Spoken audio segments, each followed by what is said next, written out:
దేవుని స్తోత్రం. నేను ఈ రాజీనగర్ బ్రిడ్జి డౌన్లో దేవుని సభ చేయడానికి నిలబడి ఉన్నాను. దేవుడు నిత్యజీవం ఇచ్చేవాడు, ప్రార్థనకు సమాధానం ఇచ్చేవాడు, హృదయపు లోతుల్లో ఉన్న బాధను గ్రహించగలిగేవాడు, ఆవేదనను ఎరిగి ఉన్నవాడు యేసుక్రీస్తు ప్రభువారు. ఆయన నామములో ఇక్కడ ఒక సువార్త పాట పాడి దేవుని కనపరచాలని ఆశ కలిగి ఉన్నాను. ఈ లోకంలో మనము ఎంత ప్రాకులాడి ప్రయాసపడినా మనిషికి దొరికింది బీపీ, షుగరు, చివరి కాలంలో హార్ట్ అటాక్.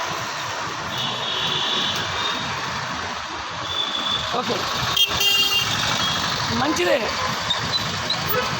ఎందుకు మంచిది? అది మనిషి పడుతున్న టెన్షన్ బట్టే వస్తున్న జబ్బులు. ఏమీ అయిపోదు, ఏమీ జరగదు.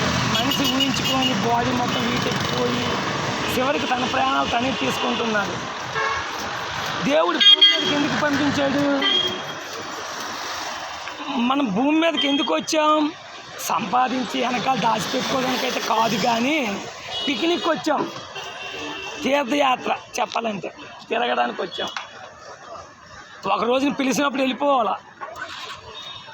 కానీ మానవుడు ఏం చేస్తున్నాడంటే తనకి తానే సమస్యలు సృష్టించుకుంటూ, తనకి తానే వ్యాధం సృష్టించుకుంటూ దేవుడిని విడిచిపెట్టేస్తున్నారు, నిజ దేవుడిని విడిచిపెట్టేస్తున్నారు.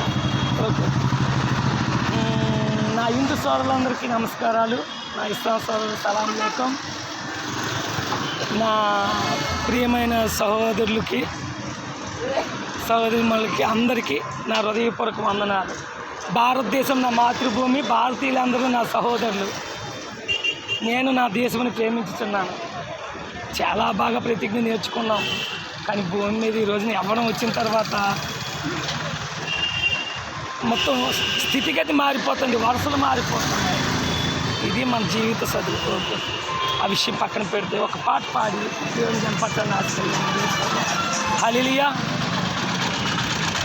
ఓరన్నా ఓరన్నా యేసు సాటి వేరే లేరన్నా లేరన్నా, యేసయ్య దైవం చూడనా చూడనా, యేసయ్య దైవం చూడనా, చరిత్రలోనికి వచ్చాడన్నా పవిత్ర జీవం తెచ్చాడన్నా, అద్వితీయుడు ఆది దేవుడు, ఆదరించెను ఆదుకొనెను.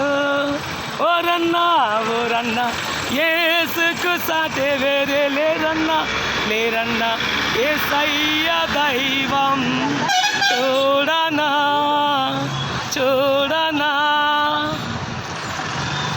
హల్లెలూయా. దేవుని స్తోత్రం. ఇంకా పాట పాడి చిన్న పాట పాడి గణపతి